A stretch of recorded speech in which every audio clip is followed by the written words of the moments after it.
Hello, welcome back everyone. It is now the beginning of November of 2022, and not only are we getting closer to the very end of Star Wars Andor, with episode 10 now out and only 2 more remaining, as well as getting closer to other shows such as The Mandalorian Season 3, Bad Batch 2, and Ahsoka by Jon, George, and Dave Filoni. This is Mike Zero. Make sure to subscribe if you are new to the channel for future Star Wars updates. Also, by the way guys, make sure to drop a thumbs up on this video to support the channel. I thank you all so very much for the kind support. It is greatly appreciated. Now, one thing about the new universe between Jon and Dave is that they are going to perfect the franchise by not only cherry-picking from Star Wars Legends, but it's also going to be about really taking a lot of the unused material that George did not approve for Legends. So there's also a lot of hidden original content out there that fans never actually got to see, and content that never saw the light of day. And that's basically where we are at right now, is that Jon and Dave are doing everything in their power to really turn things around for the franchise and to really kind of succeed with the upcoming shows that will debut in 2023 and beyond.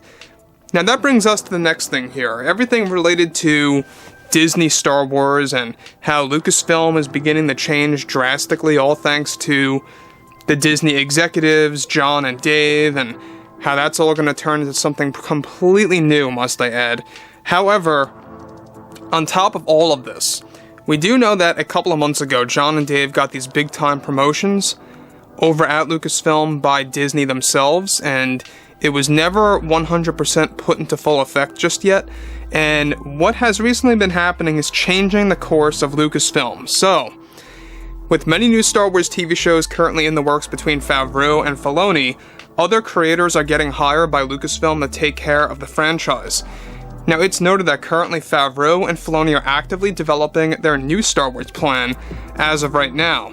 As of now, both Favreau and Filoni's promotions have gone into full effect that they received from Disney executives in just a couple of months. That gives them, of course, tons of more creative freedom and power, as well as holding more financial responsibilities, around 65% of the upcoming Star Wars shows in the works. Now, Jon and Dave will now have full creative power over not just the shows, but also the upcoming films, books, comics, and lore as well that's going to all interconnect. This includes projects that they, of course, will not be involved that are writing and or directing, that they will have control over as well. Now, something that Kennedy right now is very displeased with, what Disney decided to allow, was Jon and Dave not only taking over creatively, but also the financial end of Star Wars, and even the business end of Star Wars as well. You know, basically now Favreau and Filoni are able to call the shots on the casting of many projects, be it, of course, Mando 4, Book of Boba 2, a lot of other shows like the Bo-Katan series, and a whole lot more beyond that. Now, the thing about this that I think a lot of fans need to be aware of is the fact that this was all an idea by Bob Chapek. He himself wanted to give the fans Jon and Dave's work to take into full effect on the franchise, and how they will be using a lot of George Lucas's dreams, concepts, and, you know, ideas that never actually got used in the sequel trilogy that will be implemented somehow into this new Mandoverse, so to speak. And that's the other thing, is that what Jon and Dave are about to do is that they're not just going to focus on the Mandoverse, they're going to create multiple new eras. We're talking about the Old Republic, we're talking about post-Episode 9 series, and even more different points in time. Now that brings us to the next scenario here of exactly what's been going on behind the scenes over at Lucasfilm, and how this all really pertains to Jon and Dave. And as you all know, Jon and Dave came in and tried to fix the Acolyte to a degree, and they walked away because of the toxic environment. And Kathleen Kennedy tried to get rid of their fixes until Disney stepped in and stopped her. So that's why I keep saying the Acolyte might be a bit of a mixed bag in terms of tone. You may see a couple of fixes in there by Jon and Dave, but most of it is done by Kathleen Kennedy and Leslie Headland. So just to let everyone know about that, that show may feel mixed.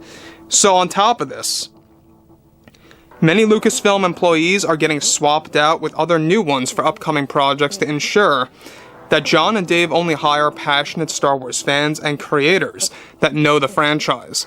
The first big project where Jon and Dave's promotion will hit big is The Mandalorian Season 4 and The Book of Boba Fett Season 2, both of which are going to be completely different with higher budgets and will feel movie-like to the fans.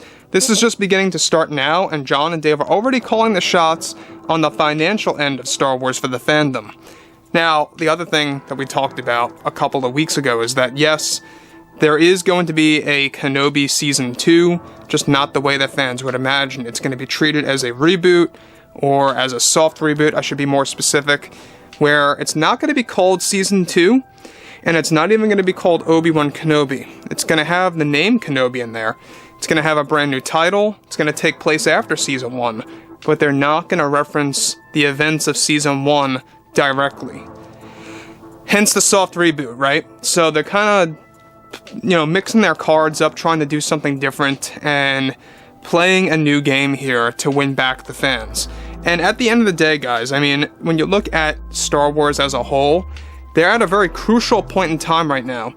It's all a matter of how 2023 operates on a fandom level.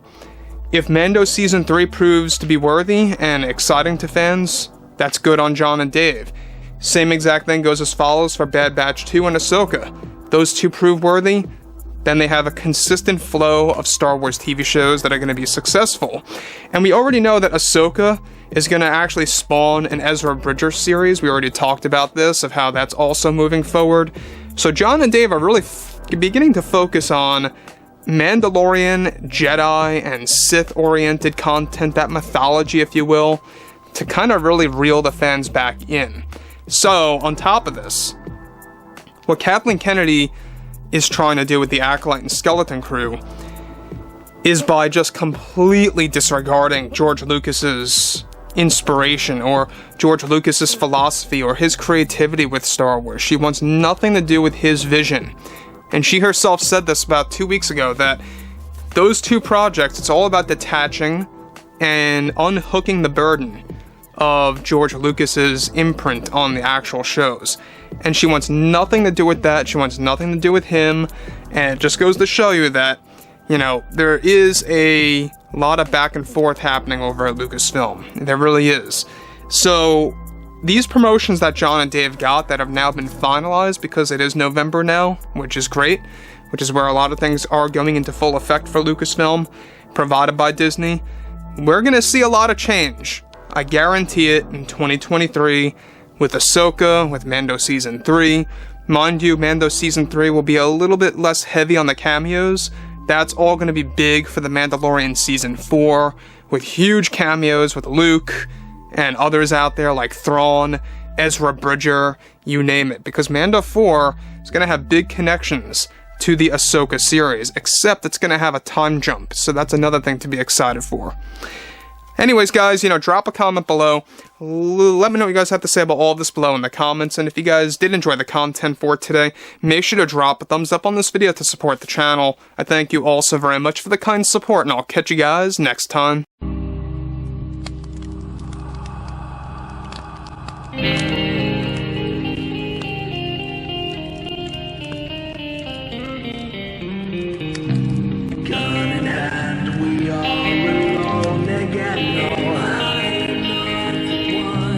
Night to moon, we hear them moans again.